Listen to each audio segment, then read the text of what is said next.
আপোনালোকক কৈছোঁ, যিসকলে কয় যে ইউডিএফক ভোট নিদিব, ইউডিএফক ভোট নিদিব, তেওঁলোকৰ বাবে এই ভিডিঅ'টো। আপোনালোকে ভাবে যে বিজেপিক ভোট দিয়া, ইউডিএফক ভোট দিয়া আৰু বিজেপিক ভোট দিয়া একে কথা।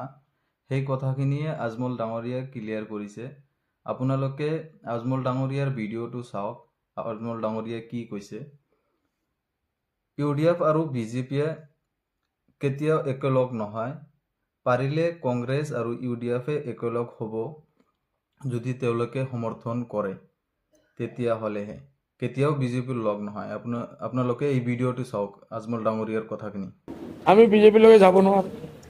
যদি কোনো লাইনে এক্সিডেন্টলি কংগ্রেস পাওয়ারত আর কোনো লাইন হিসাব কিতাব হয় আর আমার প্রয়োজন হয়, আমি আপনার সম্মুখত ওয়াদা করি যে আমি কংগ্রেসক সাপোর্ট দিই। তথাপি বিজেপি বিরোধী এটা সরকার আনার আমি লাস্ট চান্স।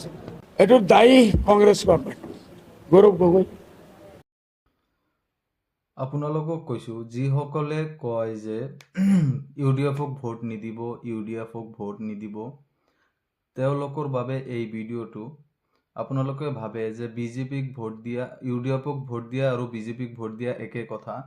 সেই কথাখিনিয়ে আজমল ডাঙৰীয়াই ক্লিয়াৰ কৰিছে। আপোনালোকে আজমল ডাঙৰীয়াৰ ভিডিঅ'টো চাওক, আজমল ডাঙৰীয়াই কি কৈছে। ইউডিএফ আৰু বিজেপিয়ে কেতিয়াও একেলগ নহয়। পাৰিলে কংগ্ৰেছ আৰু ইউডিএফে একেলগ হ'ব, যদি তেওঁলোকে সমৰ্থন কৰে, তেতিয়াহ'লেহে।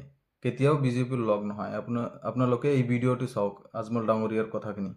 আমি বিজেপির লগে যাব না।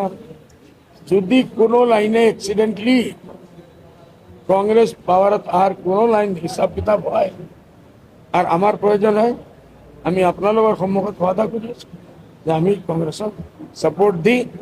তথাপি বিজেপি বিরোধী এটা সরকার আনার আমি লাস্ট চান্স। এটার দায়ী কংগ্রেস গভর্নমেন্ট, গৌরব গগৈ।